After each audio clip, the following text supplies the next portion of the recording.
Welcome to Azeroth United, a weekly podcast about World of Warcraft. My name is Denethar, and I am your host. Welcome, everyone. Thank you so much for joining us. It's Monday night in Azeroth, and we have a great show lined up for you. We're going to be talking about patch 12.0.5, the newest offering in World of Warcraft Midnight, and all of it's actually really packed with features. So yeah, it should be a pretty good one. So we've got that. Plus we've got quite a bit of WoW Classic news and some private server news. We're going to follow up on the Turtle WoW story from last week. So all that and more tonight on Azeroth United. So pull up a chair, sit back, relax, and enjoy. Before I get into all the news, I will do a quick rundown of what I got up to last week in World of Warcraft. It's been a week. I finally got into a Slave Pens heroic, which I needed to finish off the attunement quest for Serpent Shrine. So that's done. It's all finished. Talked to the guy, got my attunement. So that Serpent Shrine Cavern is done. Tempest Keep is remaining a challenge. So I did Shadow Labyrinth with a guild group after Karazhan on Saturday. So that was fun. We got through that pretty easily. Wasn't too bad. And I still need to do Steam Vaults, Arcatraz, and Shattered Halls. So Steam Vault's pretty easy. Arcatraz and Shattered Halls are challenging. Shattered Halls is you have to kill the executioner before he executes any of the prisoners. I think it's a 50 or 55 minute timer after you kill the second boss or the first boss. Yeah, after you kill the Warlock boss in Shattered Halls. So, you've got to keep moving. You can't stop to rest too much. You can't wipe too many times. You got to get in there pretty quickly. So that's one thing. And then in Arcatraz, you've got to save Millhouse. So he's usually, I think he's the second prisoner that's released, or the second or third.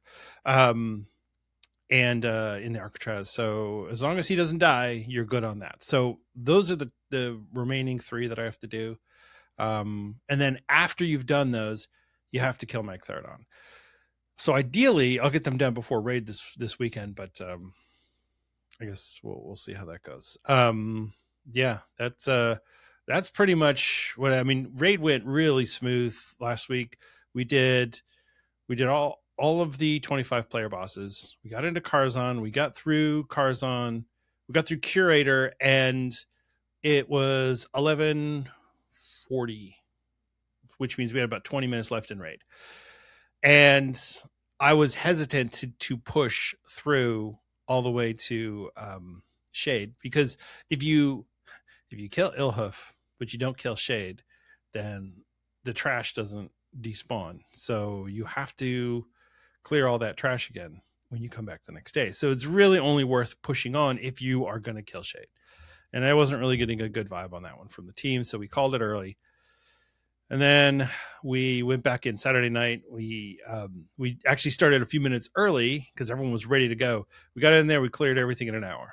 So we're getting close to being able to do a one night clear. We're getting close. We're not quite there, but I'd say maybe just in time for phase 2. I think we could do a full one night clear. So, but I mean, even still, it's like, we're doing so well. We 9-manned a good chunk of cars on the week before. So this week with 10 people, we were tearing it up. We also, our Warlock was out, so we had another hunter fill in. So we had 3 hunters in there, which was just balling. That was that was great. We were tearing it up. Yeah, phase 2 coming. We'll get to all that here in just a little bit, but yeah, I feel pretty good about what we've accomplished so far in phase 1. I feel like we're at a pretty good spot in terms of what we've accomplished, what we still need to do. I'm happy with the team. I'm proud of them. They've done really well, despite having the handicap of having a inexperienced raid leader. I won't say that I'm bad, because I don't think I'm a bad raid leader. I just think that in a lot of ways I'm inexperienced. I go, oh, I didn't even think of that. So yeah, anyway, raid went pretty well. I started working on the warrior again. So he's 62, trying to get him up to 70 so I can have a tank at max level. It's tough because he's on my other account, so I have to do all the reputation stuff again, which is a pain. But I think it'll be easier with a tank. I was running stuff as arms because I was like, well, maybe I'm not going to tank because warrior tanks, no, they're not. But I was like, no, you know what? I'm just going to do it. So I went in there and I tanked Hellfire Ramparts, and it was a disaster. The mage was pulling over here, the elemental shaman was pulling over there.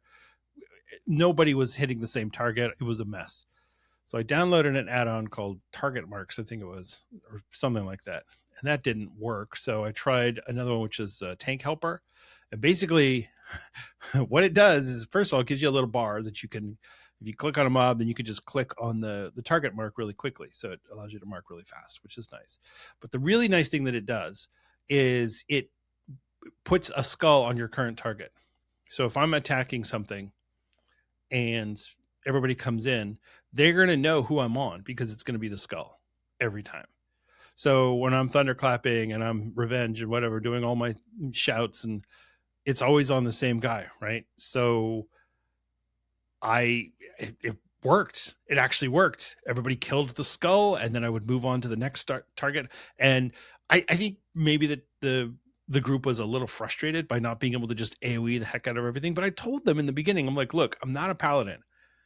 And so if you want me, I'll tank it. I'm happy to tank it, and I'll do a good job, but I'm not a paladin, and I can't just put down Consecrate and expect and hold everything. It's not going to work. So, but people are so anxious to just open up. Like I go in, I charge in, or even if I don't charge, so I run in, hit my thunderclap, hit my shout, start my rotation. I've already got Blizzard going, and it's like, well, I sure hope that I sure hope that it holds. Yeah. And where were all these mages when I was leveling up and I needed mage water? Seriously though. I think people are probably leveling mage alts now because they leveled their warlock and then they realized, oh, this isn't fun to just push Shadow Bolt over and over and over and over and over and over and over and over and over again. So yeah, so that's what I did there. I also got the Paladin a little bit further along. I'm going to try and do a big push for him this weekend, but we'll see how it goes. I don't know. I want to get the Paladin to 60 so that I can start working on his actual gear, because right now it's whatever pieces. Like, does that have stamina on it? Has strength? Okay, I'll use that.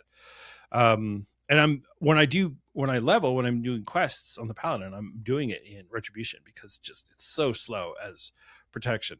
I'll never die, but it's just slow. So yeah, that's fun. I didn't touch the druid. I logged onto the mage earlier today thinking, I'll play the mage a little bit, but I didn't really get very far, and then I had to work. So I guess I have to work.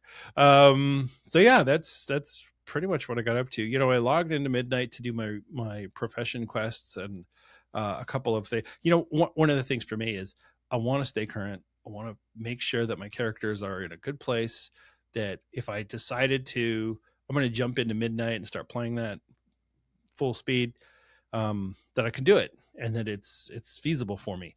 I don't want to be in this position where it's like, well, I don't really have good gear and I've got, adventurer track gear. I at least want some veteran champion gear, So I just got to get in and do some delves and a few other things. But yeah, that's pretty much my week. Not a ton going on. We have a tree stump in the backyard here, and it was there when we moved in. So I think the previous owner cut down a oak tree or something. But yeah, it's just been sitting there innocuous for quite a while. Well, we noticed a couple weeks ago that there was termite damage to it. I was like, oh man, I got to deal with that. So I started looking around at different companies that I could call, whatever. My wife was like, let's just burn it. And I was like, well, that's a choice, but I think we should call somebody and have them take care of it properly. So this weekend she burned it. And obviously it didn't burn down. The whole thing didn't burn down. It's a really big, thick stuff. It's probably 3 feet across, 4 feet across. It's big. It's really big. And the root system is massive. So some of it got burnt. And so after 2 days, so it was Sunday. So I think she burned it on Friday. Yeah, she burned it on Friday. Then on Sunday we went in and doused it with a hose because it's still burning. We could just see smoke coming up from it.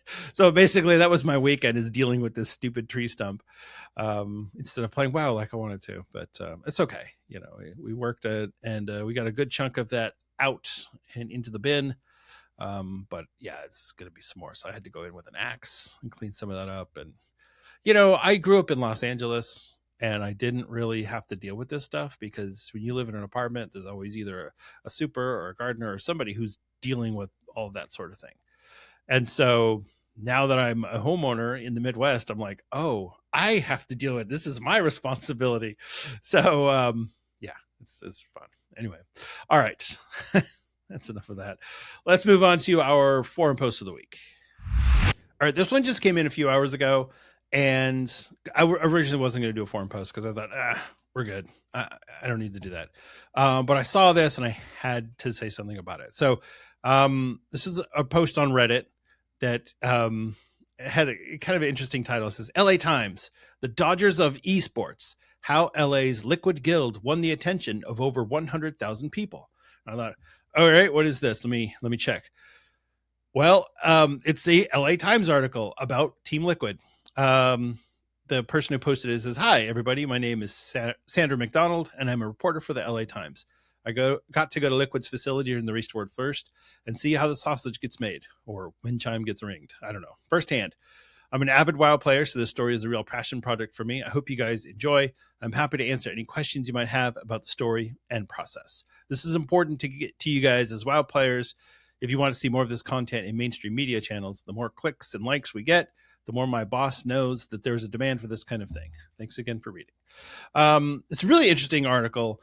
It talks about some of the kind of logistical components of how the Race to World First works, and feeding the team, and how their sleep schedules, and how the whole thing kind of comes together. It was a very interesting read. Very, very well done. One of the things I really liked about it is that she did a good job of making it general friendly, like for non-gamers, and using different terms and things that maybe are not things that we as players would do. But it's just an interesting approach to this sort of thing, because we're so used to seeing WoW articles in PC Gamer, or GameSpot, or whatever the different gaming websites are, not a mainstream news outlet like the Los Angeles Times, which, say what you will about the LA Times, it is a major newspaper. So, I grew up reading the LA Times. That was my go-to, was first thing, open up the LA Times, go straight to the sports. But it's really interesting. A lot of really cool parallels between esports and traditional sports. So one of the things that she said was, the sponsors for gamers aren't lacking. Players drink Monster energy drinks instead of sports drinks. They use branded equipment like gaming chairs or pre-built computers instead of specialized shoes. Some players have taken their shoes off. A growing stack of empty energy drink cans sit on the live stream set's mantle. Laundry bags around the room are proof they've been here for almost a week. I love it. It's really well done. If you have the opportunity, check it out. I'll put the link in the show notes, or you can find it on Reddit, or you can probably just search LA Times Team Liquid, and you can see it. It's important that when this sort of thing happens, when mainstream media covers something WoW related, that we are able to support it as much as possible. If a reporter does a news article on WoW and it gets almost no attention, even from the WoW community, that's the last one shall write. So check it out. Go like the Reddit posts, read the article. It's definitely worthwhile. I think that there should be more coverage of WoW esports in mainstream media. Maybe not, here's the new patch for, midnight. That doesn't need to be in the LA Times, but certainly the Race to World First is a big enough event that I think it's worth being covered by the mainstream media, even in a small capacity. So, yeah, definitely check this out. Written by Sandra McDonald, LA Times. I'll put the link to the article and the Reddit post in the show notes. Please check it out. All right, let's move on to the news.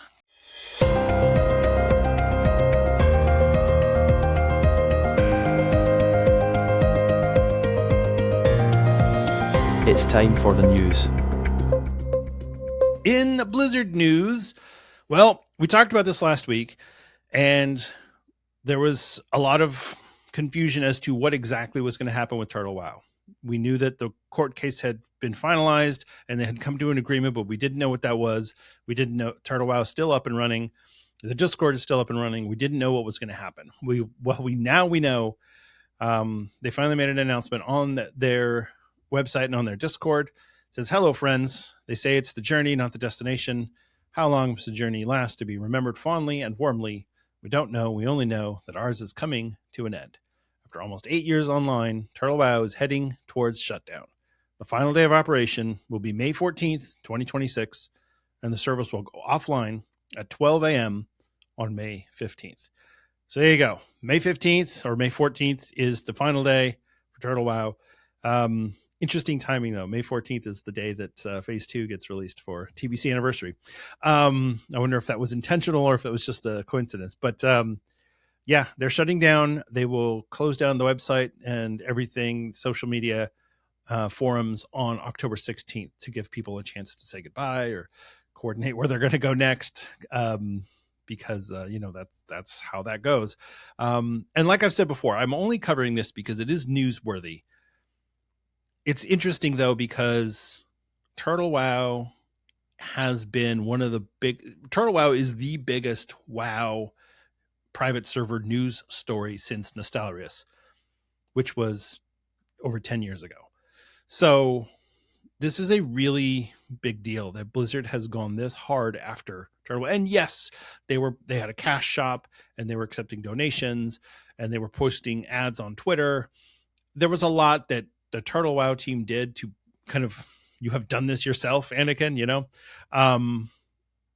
but still it is interesting to see Blizzard actually going after these. Another private server, Stormforge, also is shutting down.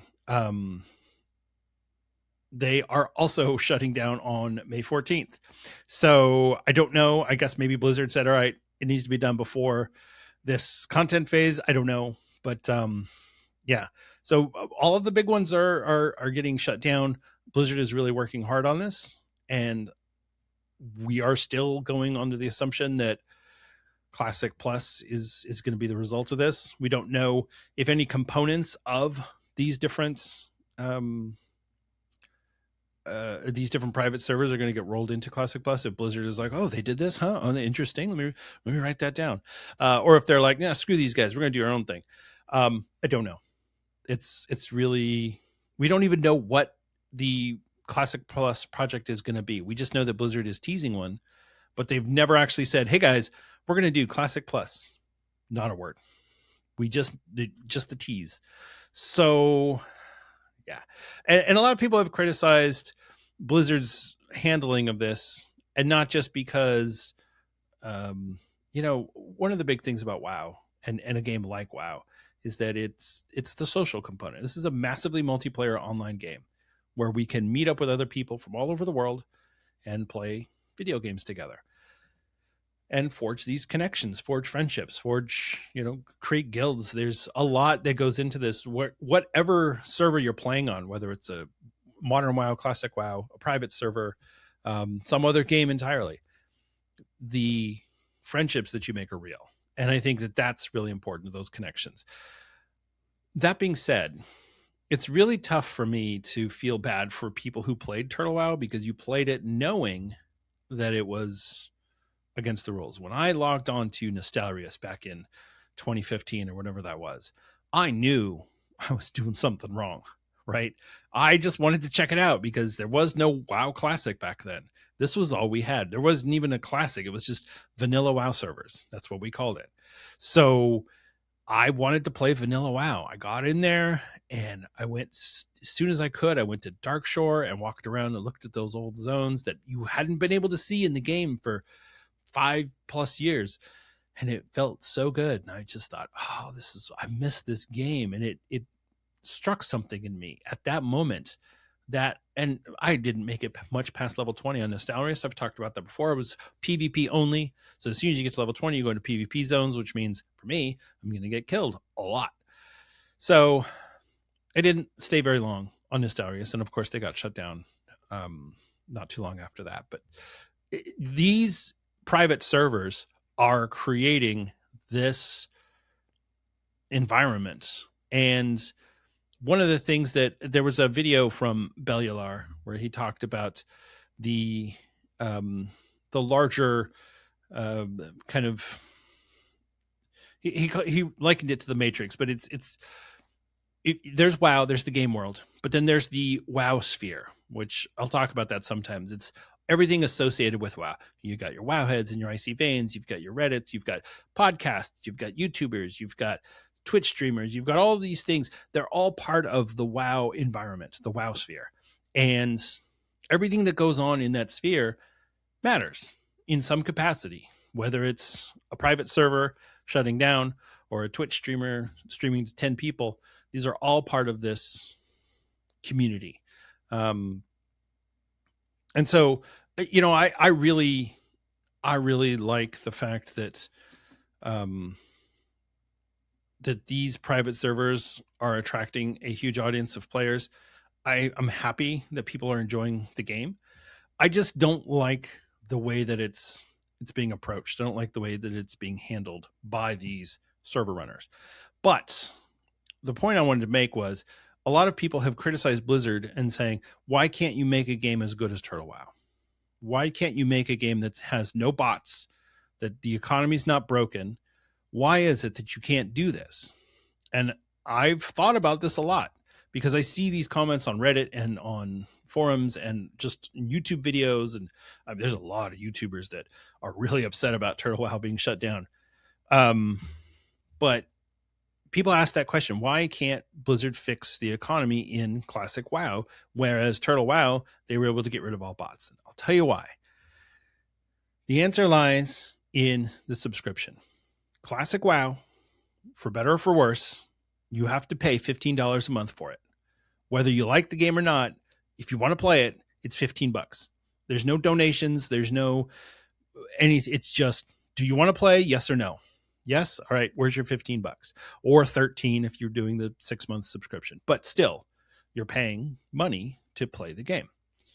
And so because of that, it changes the dynamic between Blizzard and the player. Whereas in Turtle WoW, if they see somebody who they think is botting, just gone. Just kill them, ban them outright. Just gone. Get rid of them. That account's gone. Because the accounts are free. You're not paying them for anything. They don't owe you anything. So if you're botting, if you're using fly hacking, if you're whatever, and they catch you, you're immediately gone, right? Let me rephrase that. If they suspect you, you're gone. Okay. If you're doing shady business, shady activities, and the Turtle WoW support team sees you doing it, you're gone. Now, does Blizzard have people like GMs that are monitoring the servers? No, they have software that's monitoring these servers, that's looking for certain behavioral types. But if you see something, you can't just do /who Stratholme and go, look, all of these paladins need to be banned. That's not the way it works. And we'll get into that in a little bit. Blizzard owes players something because these players are paying a subscription. And so they owe them the benefit of the doubt to say, okay, we don't know for sure that this is a bot, so we have to investigate it. Whereas Turtle WoW does not. They can find one piece of evidence that, oh, look, they're doing this thing. Get rid of them. That's the biggest reason why. And yes, as part of the $15 a month, Blizzard could have people that they pay to monitor all these things, but it's a lot. Think about the population difference between Classic WoW and Turtle WoW. I'm telling you right now, it's massively different. There are so many more people playing Classic, especially in Anniversary. then were playing Turtle WoW at its peak. So yes, it is frustrating when you can't figure out why Blizzard won't just ban all the bots. The reason is because anybody who, if I decided to, I could go and do weird behavior in game and I should not expect to get banned. If I'm breaking the rules, then I should expect to get banned. But if I'm not breaking the rules and I'm just being weird, doing things in a weird way that people have questions about, well, guess what?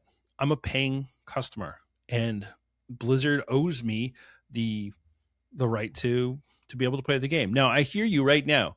Oh, but Denethar, what about people who get mass reported and get banned? Yeah, they do. They get banned, but they don't get permabanned. They get a 2-week ban most of the time, and often those get overturned. Why are they getting a 2-week ban? Because it's all automated.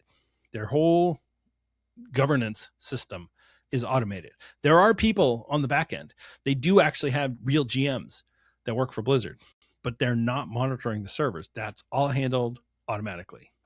And so, yeah, it's tough, because if Blizzard really wanted to improve on the quality of that player experience, especially going into a potential Classic Plus, you definitely need to have some people that are monitoring those servers. You cannot allow people to get brigaded by a gold farmer and his 50 friends that instant report this person, and now they're banned for 2 weeks. The other thing that I find really interesting about these two, and this was a comparison that was made on Reddit to Season of Discovery. There was a Reddit post that went into kind of some of the things that Season of Discovery did right, did wrong, or whatever. One of the things that we're talking about is there was the Undermine reel that you could get in Season of Discovery that had crafting reagents in it, herbs or enchanting mats, all the things that you need to raid, basically. The market was flooded with materials in Season of Discovery because they added a new way for players to get these things instead of just farming. Whereas right now in the Anniversary servers, the only way you can get some of these herbs is by farming. And those herb nodes are camped 24/7 by people who are farming bots. So not all of them are bots. Some of them are real people trying to get those herbs. So how do you know the difference, right? Blizzard needs to do something to improve the economy, especially if they're going to try and move Anniversary service to Wrath of the Lich King. You can't go in. The economy is so broken right now. It's worse than it was in 2021, and it's far worse than it was in 2007. So, yeah, Blizzard needs to do something. But that's beside the point. Right now, we're talking about private servers. So Turtle WoW, gone May 14th. Stormforge, gone May 14th. Will we see more fall? Probably yes. But this is what we've got for right now. Are we going to expect any sort of an announcement from Blizzard on a future for Classic before BlizzCon? No, I do not expect. I thought we would. I thought that the big WoW event that we had at the beginning of the year was going to announce something, but they announced nothing. So, yeah. There you go. All right. Moving on. It's frustrating because I do love WoW and I love this game. But I feel like there are definitely a lot of people out there who have some really good ideas that I wish Blizzard would listen to and say, hey, why don't we do this? Oh, that's a good idea. Okay, well then we can do it. All right. In speaking of Anniversary, let's talk about the big farming change that Blizzard made last week. So if you weren't around on Reddit or on the forums on the WoW and WoW Classic TBC subreddit, was blowing up because Blizzard made some changes to dungeons. Basically, what they called it was steps to reduce dungeon boosting and gold farming. So let me read this to you exactly, because I really struggled trying to figure out what their goal here was. It says, we've observed a significant number of Burning Crusade players entering dungeons and then participating in no meaningful gameplay, often while only one party member plays through the instance. When this is prominent, it can lead to detrimental economic effects, among other concerns. So we're implementing a series of hotfixes to address it. So what they put in was, players must participate in combat to receive experience from dungeons. Okay. The amount of loot dropped by non-boss enemies in high-level dungeons is now determined by how many players participate in the kill. Okay, so we've got those two things. It's all they said that they're changing. They finished up by saying the vast majority of players who participate in dungeon groups as usual should see no difference after these updates. These changes will go into effect with scheduled weekly maintenance in each region. This was last week. So they put this change in, and it broke so many things.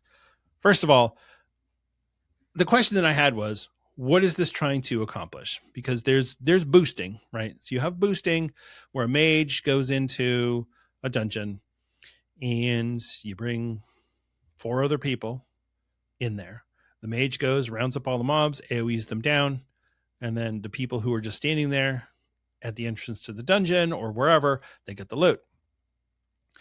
It's not exactly my idea of interesting gameplay to just sit there while somebody else plays the game for you, basically. But,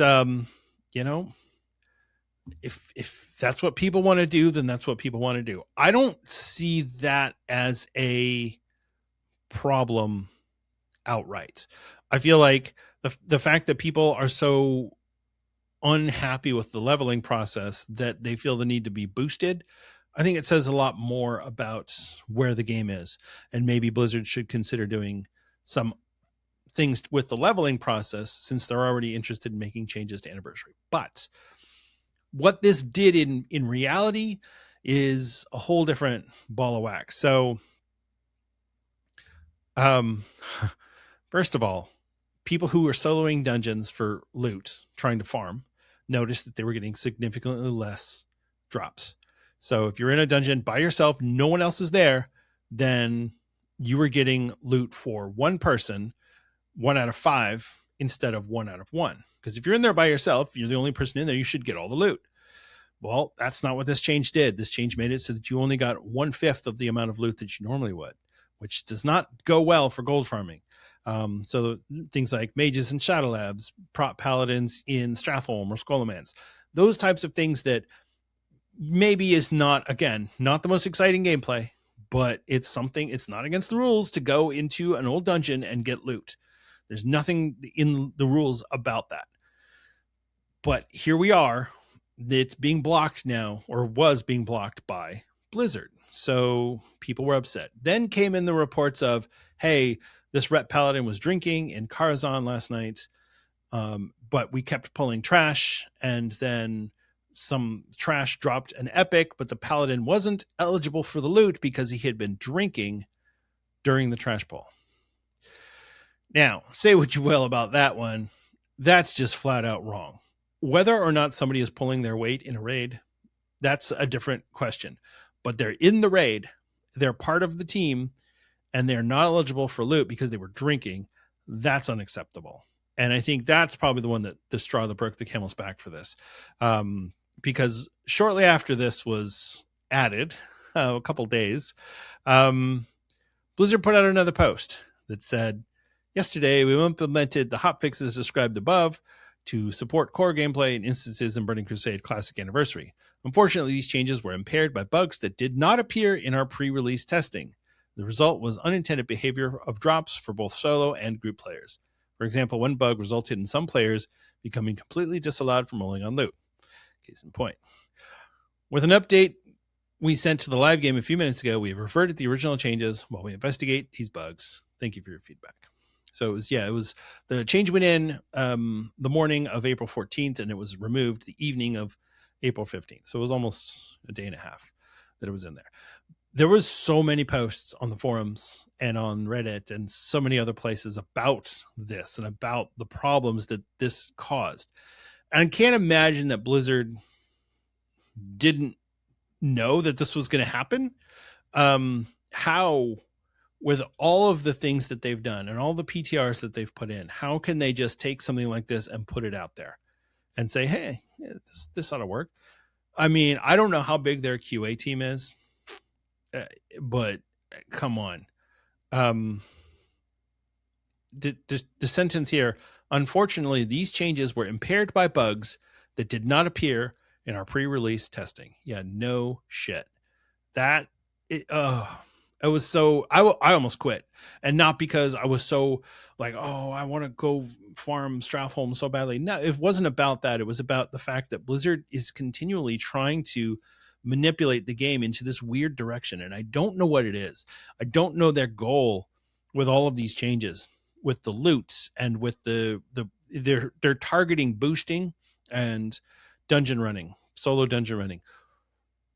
But there are people, there are bots running around the open world. Like we were just talking about this, and there are things that they could do to make it so that that's not as big of an issue. Like, for example, they could increase the amount of herb spawn points. They could have the herbs respawn faster. Just put more herbs in the environment. Put more ore out there. It's a pain running around Hellfire Peninsula on my warrior trying to find ore. It doesn't exist. It doesn't exist. The ore nodes are not there. I've found, I shouldn't say they're not there. I have found, I think, 5 in the time that I've been in Outland. And I'm level 62. So, yes, I'm not doing circles farming, but still. And if you go back to the old world, let's say you have an alt and you're like, oh, I'm going to level mining.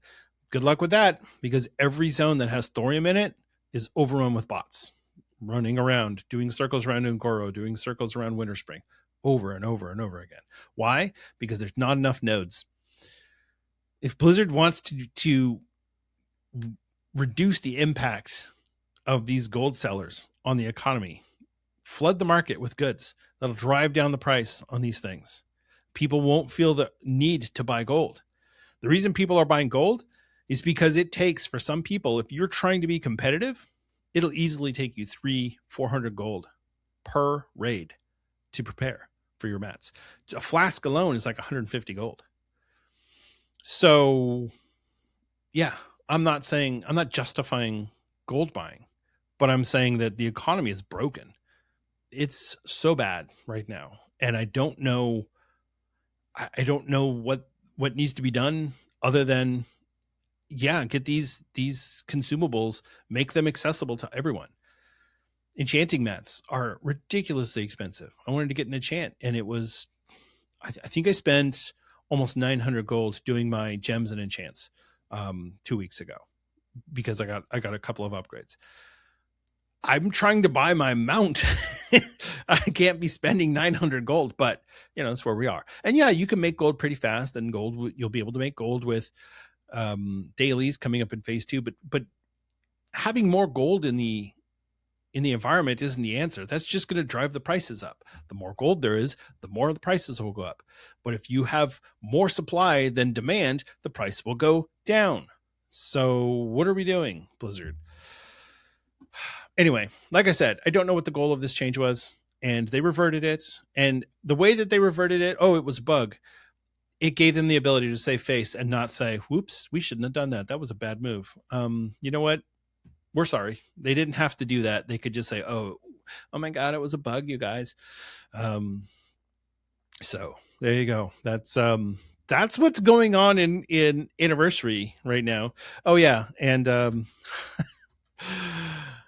Phase 2 is going to release on May 14th. So that's going to be the Tempest Keep and Cerberus Shrine Cavern raids.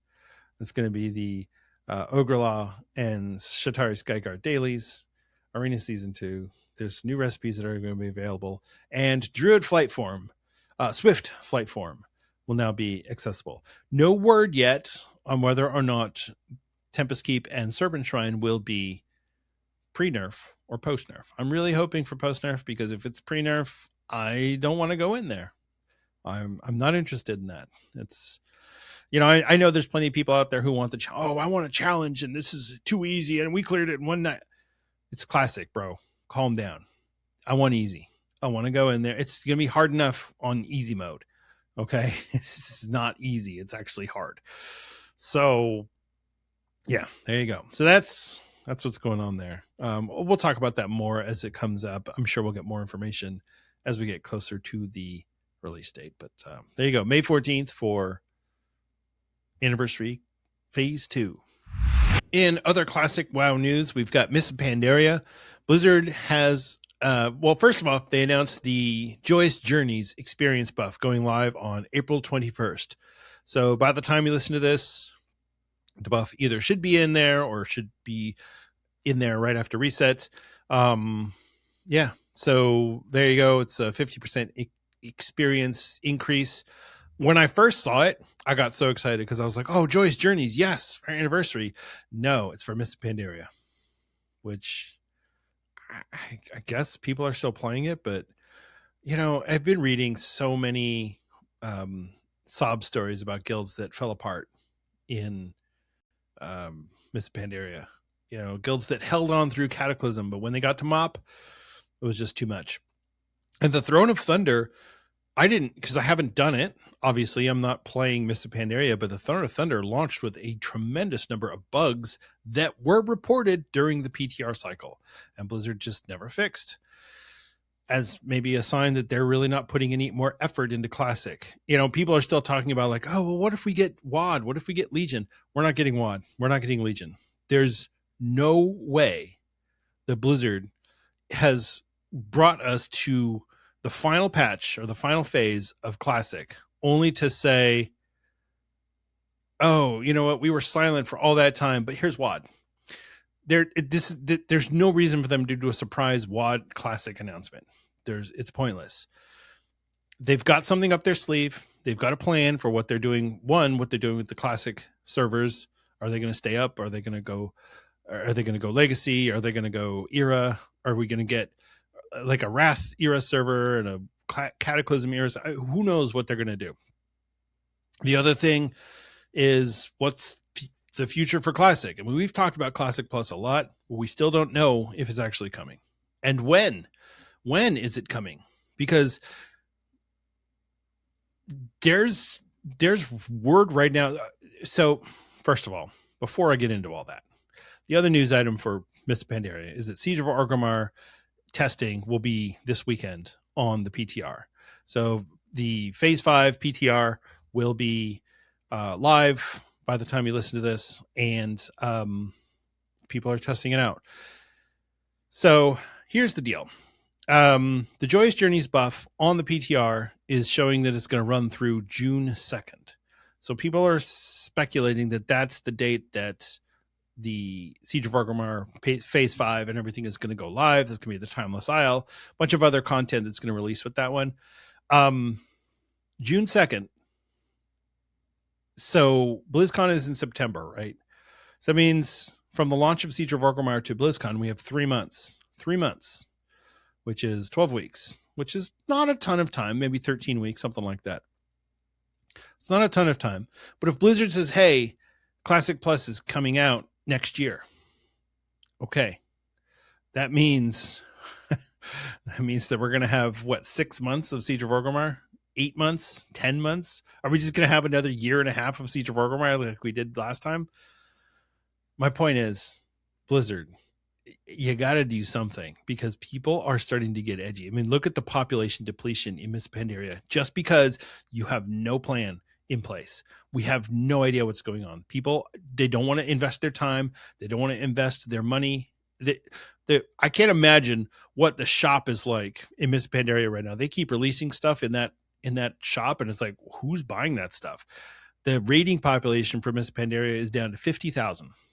50,000 people raiding in Mists of Pandaria Classic, down from a high in Wrath of the Lich King of 600,000, 700,000, something like that.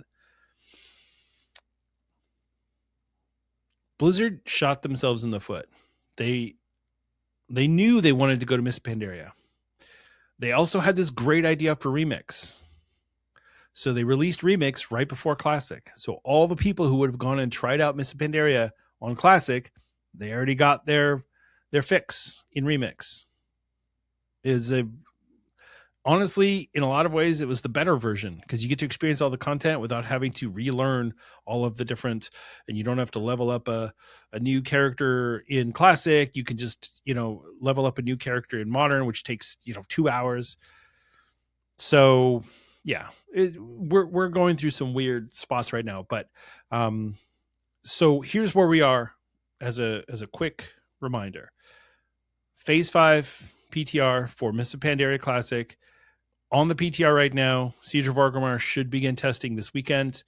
Phase 2 of the Burning Crusade Anniversary scheduled to launch on May 14th. Mists of Pandaria Phase 5 will probably launch around June 2nd, but we'll see, give or take. It depends on how things go. And that's it. We have no word on Wrath of the Lich King. We have no word on Warlords of Draenor. We have no word on Classic Plus. We don't know anything except that the final patch for Siege of Orgrimmar or for Mists of Pandaria is out or is on test server. So that's it. That's all we know. And where we go from here is a mystery. So yeah, it's kind of a bummer. And I feel like it's the end of an era. Blizzard started this journey in 2019 after, years of you think you do, but you don't. And does anybody remember their idea about a pristine server with with a brand new economy and with no heirlooms or anything like that? That was their alternative to Classic. Well, if you want a lousy experience, why don't you do this? No, that's not what people wanted. So anyway, that's what's going on there. I could go on and on about this, but it's I'll just start repeating myself. So let's move on to what's going on this week in World of Warcraft. Okay, the bonus event for this week is Mists of Pandaria Time Walking, appropriately enough, right? You're going to get the Sign of the Mists buff. Mists of Pandaria reputation gains from combat and quests increased by 50%. You can pick up the quest A Shrouded Path Through Time from Archmage Aethys Sunreaver and Silvermoon to defeat 5 Time Walking dungeons, and you will be rewarded with a Champion Track raid item. The Time Walking dungeons are Gate of the Setting Sun, Mogashan Palace, Skolomonts, Shadowpan Monastery, Stormstout Brewery, and Temple of the Jade Serpent. So go check out Mists of Pandaria Time Walking if you're interested. Getting a Champion Track item is not bad at this point, especially if you're someone like me who hasn't really been doing much. It'll be a nice little boost, so I'll probably go do that this week. And there you go. The PvP brawl for the week is Packed House. We've put more PvP in your PvP. In Packed House, there's nowhere to hide as you face not 2, not 3, not 5, but 15 adversaries in this 15 versus 15 arena battle. When you zone in, you'll get the quest Something Different to win a PvP brawl, and you'll be rewarded with Conquest Honor and Marks of Honor. And finally, starting on April 27th, which is this Monday, or next Monday coming up, is going to be Children's Week. So we'll talk more about it next week, but Children's Week will be here for next week's show. So be mentally prepared in case you need the achievement or anything like that, or if you just feel like taking the orphan around. There's the pets you can get. There's a lot going on with Children's Week, so we'll talk about that next week, but heads up, it is coming down the pipe on April 27th. All right. That's it for that. Let's get into the main topic for the week. It's time for the main topic of the week.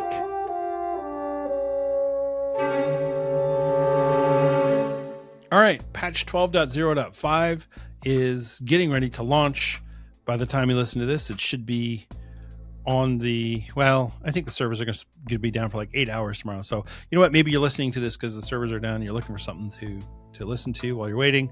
We're going to go over all of the features that are coming in patch 12.0.5. Some of these we talked about last week, but I'll do a quick overview of everything that we're getting and some of the smaller things that might have a good impact or an interesting impact on you and all that. So let's get into it now.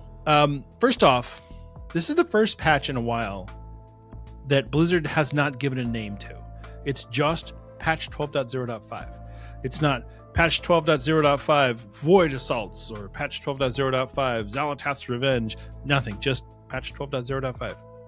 So I don't know if it's going to have a name, and we just don't know that yet. Maybe that's a spoiler. I have no idea. But so far, I haven't been able to see a name for it. So interesting choice there. But I was thinking about the last time that they did this, and I don't remember. I think it might have been sometime in Dragonflight. maybe the trading post.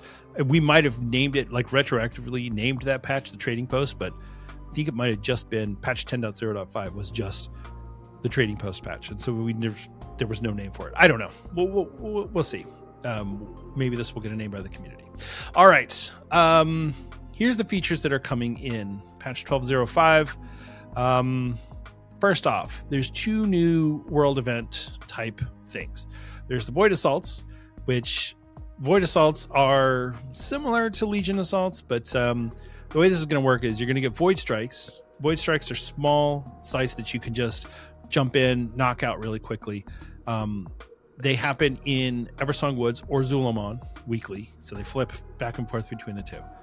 So you're never going to have to go to Herondar or Void Storm or anything like that. You can just focus on the 2 zones that everyone loves, not the 2 zones that people don't. So once you complete a Void Strike, then a new one will just spawn immediately. And this will just continue to happen all throughout the day. When enough Void Strikes have been completed, then we're going to get a Void Incursion.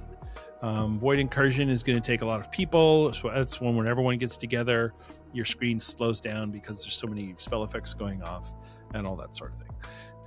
We don't need to go into the ins and outs of the gameplay. You know how to do the assaults. We did the Legion assaults. We did the, whatever Warfront thing. There's always it all goes back to Legion, right? It's all goes back to, this is what we did back in Legion, so we're just going to do that again. But when you finish the Void Incursion, you'll get your rewards, and you can do 1 Void Incursion per week. So that's going to be where you're going to get your Relic Coffer Key Shards and your Void Light Marl and your crests and all that sort of thing. But the one interesting thing about this is there's going to be a new currency, which is Field Accolades.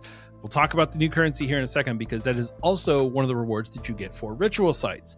Ritual sites are the other new world content that's coming with patch 12.0.5. This is going to be a scenario for 1 to 5 players. There's going to be 2 different ones: Daggerspine Point in Eversong Woods and Broken Throne in Zulamon. Each scenario is for 1 to 5 players. So you can solo them, but they're going to get harder and it's not going to scale. So it may be really easy to do tier 1 or tier 2, but as you go up, it's going to get harder and harder. So basically the way this works is if you do 1 or 2, the difficulty is going to ramp up from 1 to 2, but that's it. Once you start on tier 3, you're going to get an extra challenge that you have to decide what it is. So you get a little menu that'll pop up. You can choose your challenge, and then you can go. Tier 4, you'll get 2 challenges, and tier 5, you get 4 challenges. So obviously, the more challenges there are, the harder it is, the more likely you're going to want to take more people, or if you play a tank, then you should be good there. But you get to choose what challenges you get. So if you remember, like Torghast, right, you would get different affixes, basically, in Torghast, but you didn't know what you were going to get. So this way, you can actually choose them. So I think that's really cool. You also will earn renown for the ritual sites. There's a 8-track renown track, and it's gonna, most of it is just giving you things to make your ritual sites easier, but you are gonna earn things like decor and some different things that you can different loot. You're gonna be able to spawn rares that drop different things. There's more things. The higher you go, the more things you're gonna be able to get. Basically, that's what it boils down to.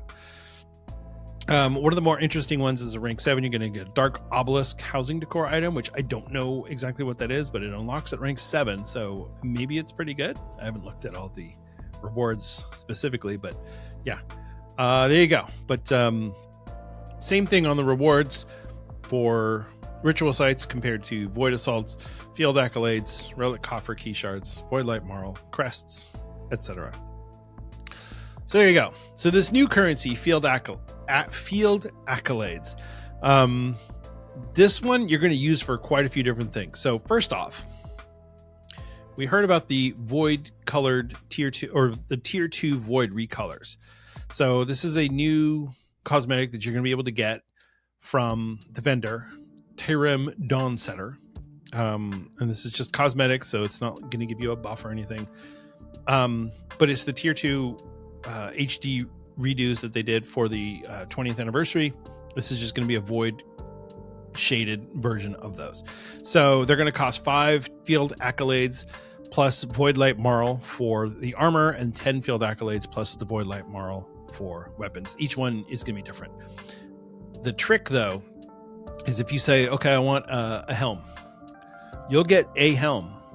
It could be one of 13 different helms for the. So if you're like, oh, I've got my paladin, I want the judgment set in purple, you can do that, but you just have to buy a helm and hope that it's the correct one. And once you get the one you want, then you move on to the next piece.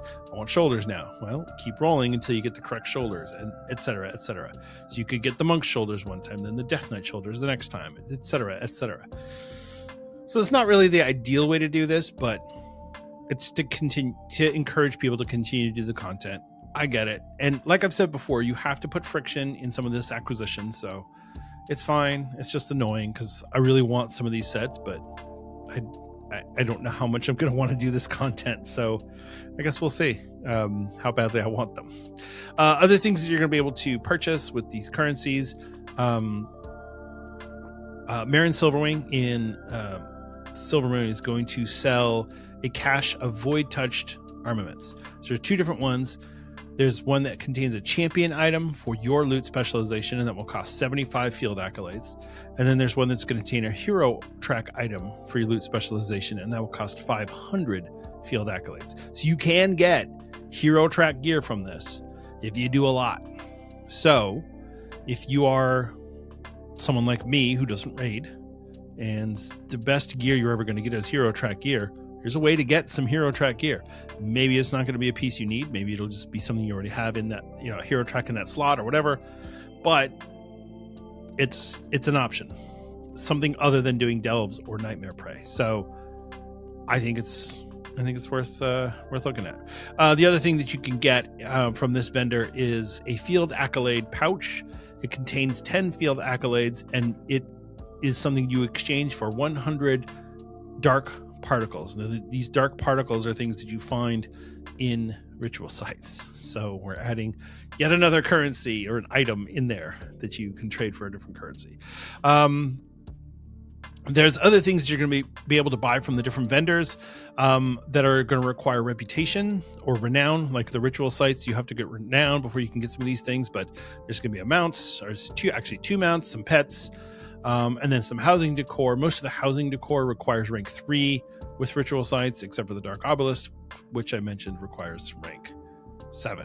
So there you go. That's the ritual sites and the void assaults and the new field accolades currency. So pay attention to that one, because it's going to be, I feel like that's going to be the one you'll never have enough of. You just have to keep going. I don't want to farm anymore. All right, let's talk about the Void Forge. So the Void Forge it's a quest line in Voidstorm that you've been probably working on every week. You can go do it now and you'll be able to do all the catch up, but the quest line has been unlocking 1 week at a time. So you should be able to build the Void Forge tomorrow when the patch launches. Here's what you're going to be able to do with this. Okay. Now I did a lot of research on trying to figure out exactly how this is going to go and what it is. It was taking me a long time to get it all figured out.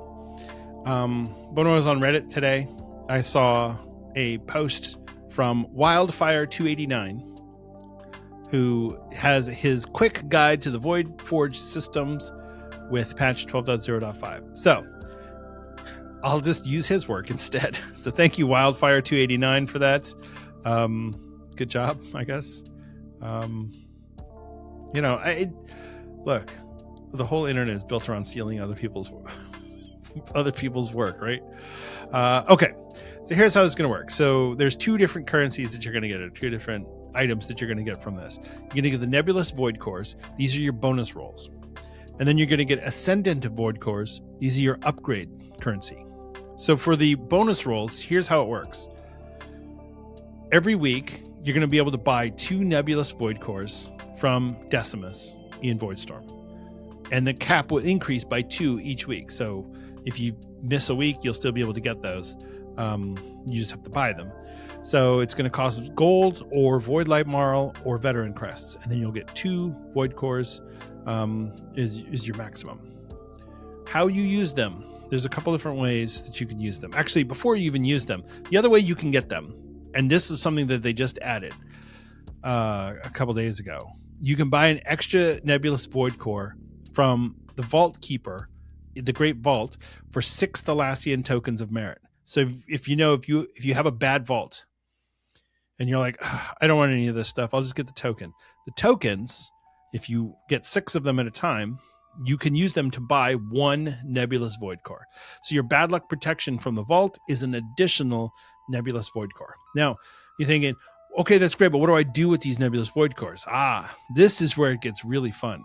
So if you're in a raid or a dungeon, a Mythic Plus dungeon, a Bountiful Delve, or a Nightmare Prey, and you want something at the end, you're going to have the opportunity to do a bonus roll based on what content you're in using a Nebulous Void Core. So if you're in a Mythic Plus dungeon, a Delve, a Bountiful Delve, or a Nightmare Prey, you'll use 1 Nebulous Void Core, and it will give you one of the items on your loot table from that content. So if you're in a Delve and you use one of these things, it's going to give you whatever level Delve you're in, it will give you an item from that. Okay.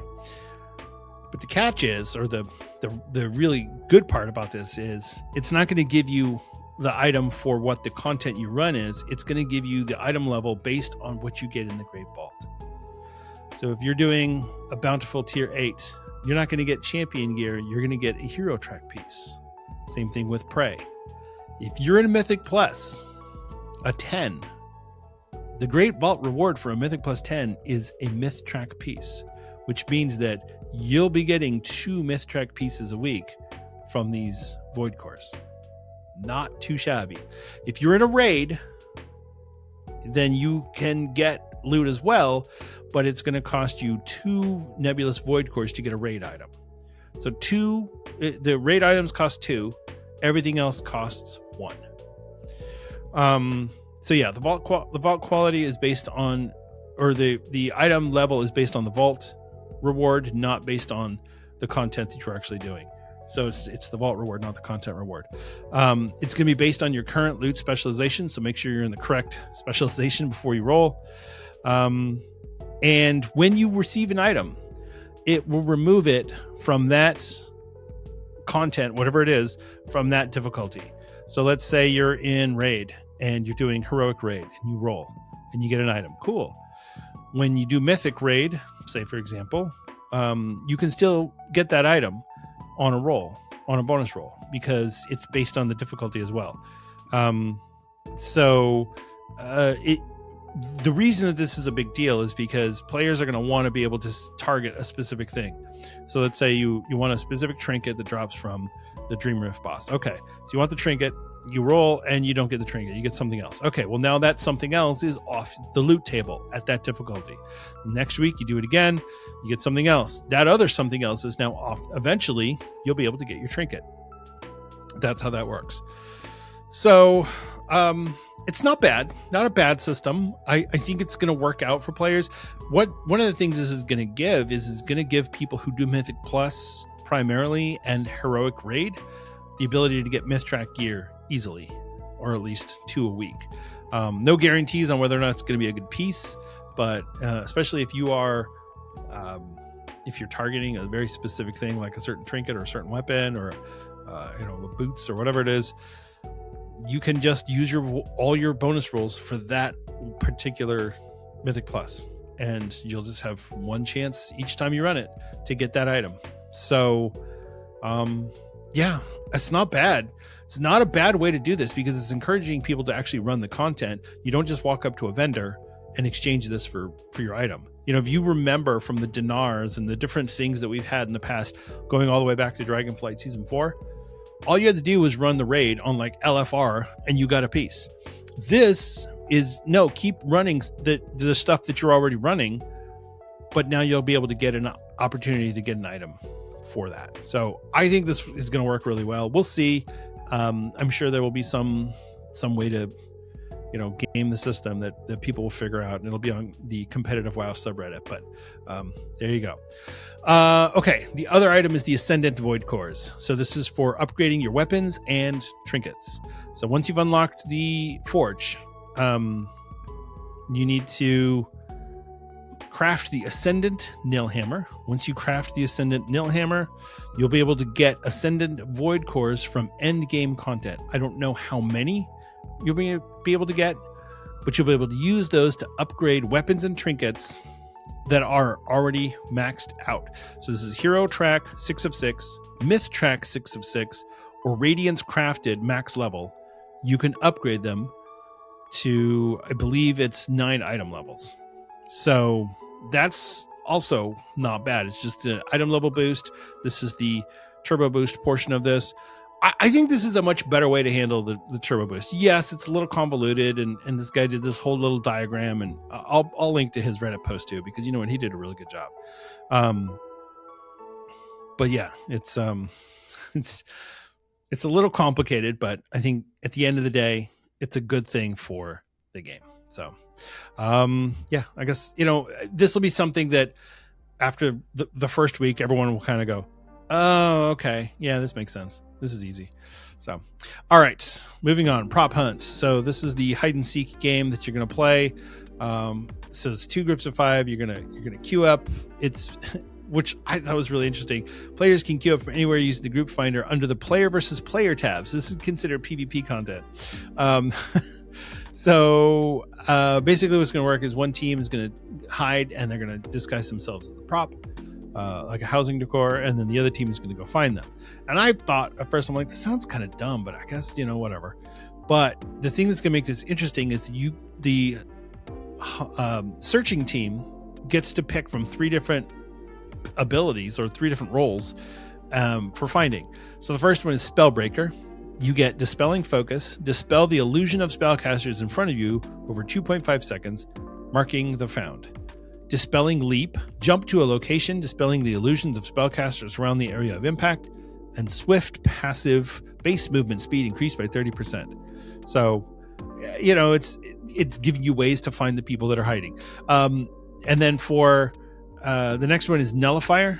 Nullify magic, dispel illusions of spellcasters in an area in front of you, marking them found. Nullification Field, dispel the illusion of spellcasters in an area, marking them found. And Riftwalk, teleport a short distance. And finally, Arcane Ranger. You have Anti-Magic Arrow, dispel the illusions of spellcasters in an area, marking them found. Clockwork Sentinel, put up a sentinel for 30 seconds that applies found and slows within the area when entered. And Stealth passive, cannot be detected from a distance. Movement speed reduced by 30%. So, yeah, that's pretty cool. The other thing that I didn't know is it says each team takes turn either hiding or seeking, and there are multiple item illusions you can start as, which are randomly chosen for you. Once you've found your hiding spot, you won't want to sit too long, or you'll begin to collect flies and give your position away. Okay, so it sounds like it'll be pretty fun. There is a new currency. Yes, I know, another new currency. This one is called Illusionary Coins. You get about 30 to 35 per match.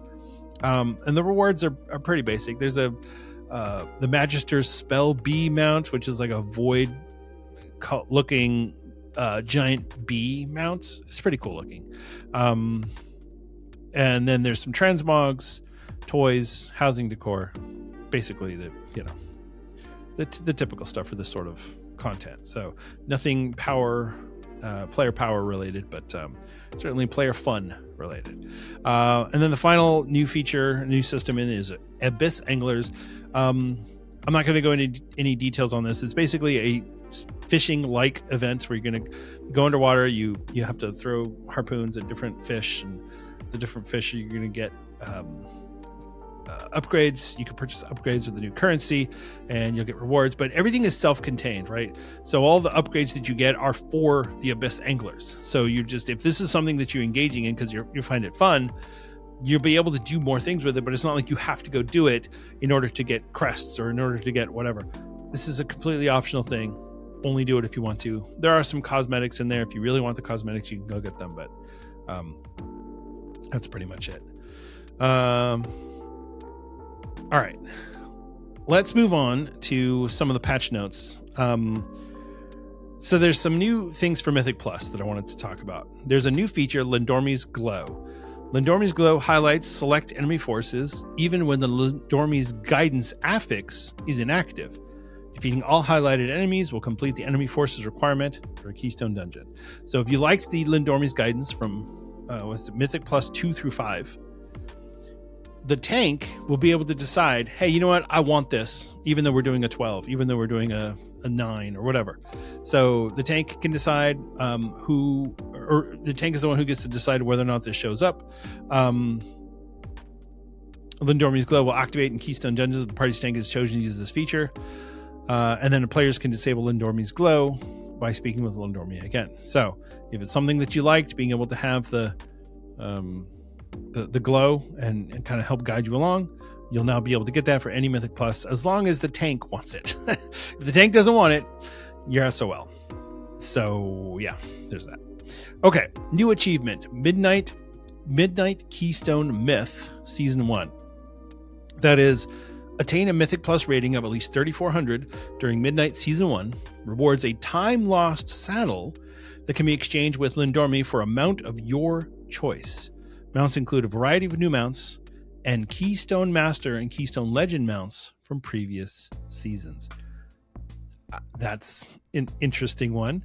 It says, developers note, we wanted to give dedicated Mythic Plus players something that continues to feel rewarding over time, while also creating a path to revisit some older rewards you may have missed along the way. Keystone Myth will launch with a 3,400 rating requirement, but we do not expect that threshold to remain fixed forever. Mythic Plus evolves from season to season, and we want this achievement to continue to represent a similar level of difficulty and prestige each time. Because of that, we may adjust the rating requirement in future seasons. So I heard somebody say that a 3,400 rating is about 17s, all 17s, which that's not like a slouch, right? That's a lot of work and a lot of coordination. You got to have a good group, but you'll be able to get the mounts from previous KSM and KSL rewards. So that'll be really interesting to see people running around with the mount, but without the achievement. And it's one. You only get one time lost saddle. So it's not like you're going to go through and get all the mounts. You'll basically be able to get one per season. So you'll get 3,000, you'll get your KSL mount, and then starting at 3,400, but probably increasing as time goes on, you'll be able to get your pick another mount. And then finally, there's another new achievement, which is Umbral Champion, Midnight Season 1, and Midnight Mythic Plus Season 1 with a Mythic Plus rating in the top 1% of all players in your region. Rewards a new exclusive mount. So normally we have the 0.1%. So this is a new reward that's for the top 1% of players. So if there's, say, a million players doing Mythic Plus, right? Then this is going to be 10,000 people will get this, which is it's not bad. It means that if you're really good and you're putting in a lot of time and effort, this is an optional. It's a new exclusive mount. I don't know what that is. I didn't see it, but I'm sure it'll be really cool. All right. Some other items that I wanted to point out here from the patch notes. Cooking and vendor refreshments now restore health and mana based on a percentage rather than a fixed amount. Finally. Why did that take so long? Because Mage Food was already doing it. And it was great. The deftness stat now scales at slower rates for Dragonflight, Khazalgar, and Midnight Professions. As a side note of squishing stats and item levels, deftness scaled disproportionately faster than other profession stats, making it trivial to reach 100% deftness in Dragonflight and Khazalgar professions. Change brings deftness back in line to expected values. You can now shift-click a feature's checkbox in edit mode to enable that feature directly. This applies to features including cooldown manager, damage meter, boss warnings, external defensives, and loot window. That was so weird to me that because it's normally only available if you go into the options menu. It's options, and I forget what the I don't have it in front of me, but basically you had to go in and find it to enable it. Now you can just enable it from the edit mode, which makes sense. That's what the edit mode is there for, to edit what's showing up on your screen. Default size of raid frames and arena frames has been increased. Okay. Added a slider to change the size of the big defensive icon on raid frames. Added the ability to invite cross-faction players to a party from the recent allies window. I like that a lot because that's been one of the biggest problems with the new Alliance Horde understanding that, hey, we're all friends now. It's really hard to invite Horde or Alliance to a group. The damage meter windows now have a minimize maximize button, leaving only the header bar when minimized. There's a new icon for stay a while and listen NPCs. I really like that change. Fix an issue where the boss timeline was shown for encounters with no timeline events. And fix an issue that could disrupt auto loot functionality in some situations. Cool. Okay. And then finally, we have the transmog changes. And I talked about this a couple weeks ago, but this is huge. New weapon sheathing options have been added, including an option to hide weapons when sheathed. Thank Elune. I've been waiting for this for you. I've been railing about this for years since I've been doing this podcast. This has been one of my biggest complaints about the transmog system. So finally, thank you. Thank you, Blizzard. You guys are the best. Added a sheath weapon toggle to the transmog preview pane. Added a /outfit command to change outfits. Use outfit X, with X being the outfit's order number in the transmogrification pane. Using /outfit with no number or /outfit X with that outfit already equipped. Clear all transmogs instead. Use /outfit X to avoid this behavior. Trial of style outfits, use outfit 0. 2 situations have been added, weather and time of day. I really like that. So you can have, when it starts raining, you can have your rainy day outfit show up. That would be really cool. The sets and custom sets section now have a more detailed tooltip that shows the collection status of the set and its appearances. Okay. When there is an outfit discount in effect, the cost is now green with the tooltip showing the source of the discount. Added a glow to the save outfit button when there are pending changes. And finally, fixed an issue where certain items with special visual effects, such as the Forest Lord's antlers, will be displayed incorrectly when applied as a transmogrification. So there you go. That's what's coming in patch 12.0.5, the no-named patch. Like I said, I'm sure the community will come up with a name for it, but for now it's just 12.05. And that's that. So, this is actually a pretty decent sized, content patch for Blizzard. Lots of new systems, nothing particularly massive, but a lot of things coming in. The new Voidforge system looks great. I will try out the ritual sites just to see what it's like. Same thing with the Void Assaults, but I'm not really expecting too much gameplay out of that for me personally. That's usually not how I like to spend my time in game. But yeah, there you go. That's everything that's coming up. And yeah, I'm really happy for the current state of Midnight. I think, aside from the story, which we talked about last week, man, people are really hate on that story. And it's true. The story is in a bad place. The lore is great, but the story is kind of iffy. But the game itself is in great shape. The gameplay is excellent. The gameplay, the way that everything meshes together with praise meshing into delves, and it just, everything feels good. The game looks good. I'm really impressed with where Blizzard is. So good job, and hopefully more to come. All right, that's going to wrap up our show for today. Thank you so much for listening and for watching. I really do appreciate it. It is always a pleasure and a privilege for me to get on this microphone and speak to you. Like I said, this is every week. This is fun, and I'm having a good time. So thank you for making it all the way to the end. And you could have turned this podcast off and said, you know what, screw you, Denethar, but you didn't. So I appreciate that. If you are enjoying the podcast though, and you'd like to help us out, you could consider leaving us a 5-star rating and review on Apple Podcasts or Spotify. This would really help out the distribution. So if you are so inclined, I would be very, very grateful. I did have a new comment on Spotify last week. This is from Rastagoat. And this is on the last episode, which is Can Blizzard Fix WoW's Storytelling? Said over the past handful of episodes, you sound like you are really starting to have fun playing again. It's good to hear you get excited about the game. I've been listening to your show for a long time now and really enjoy it. I'm glad that you found something that really resonates with you. Keep up the great work. Oh, well, thank you so much. That's actually really nice comments. Yeah, I am having fun. I love this game so much, but there are definitely times when I love it less. So, yeah, if that shows, then I guess it just means I'm being honest up here. So thank you for your comment, Rastigoat. And yeah, I really appreciate you listening and appreciate the kind words.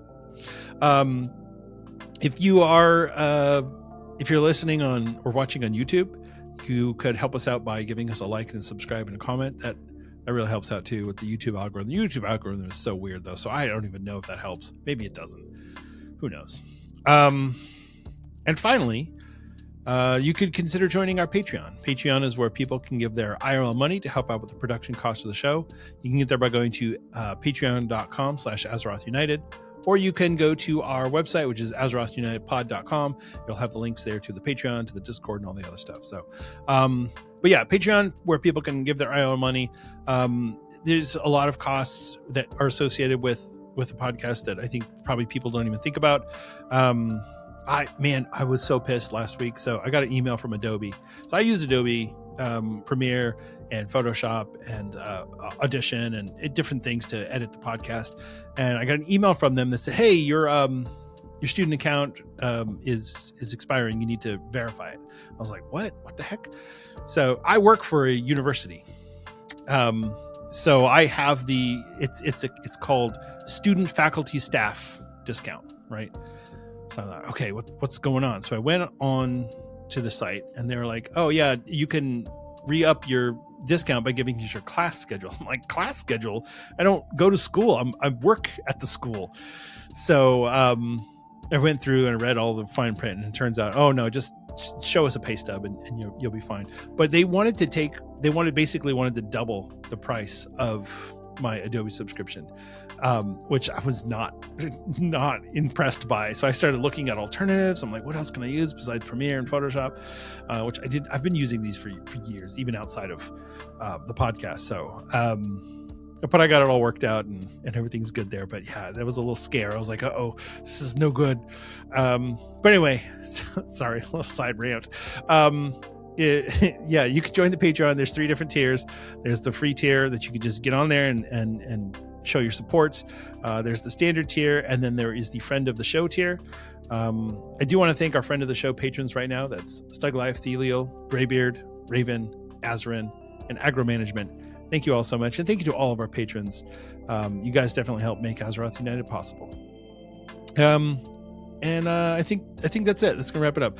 Yeah, drop by the Discord server, say hi. It's been really quiet lately because I have not been really doing a whole bunch on there, but I'm gonna try and get back on there some over the next few weeks. But yeah, you can go to AzerothUnitedPod.com, check out our website. It's got links to Discord, Patreon, all that stuff.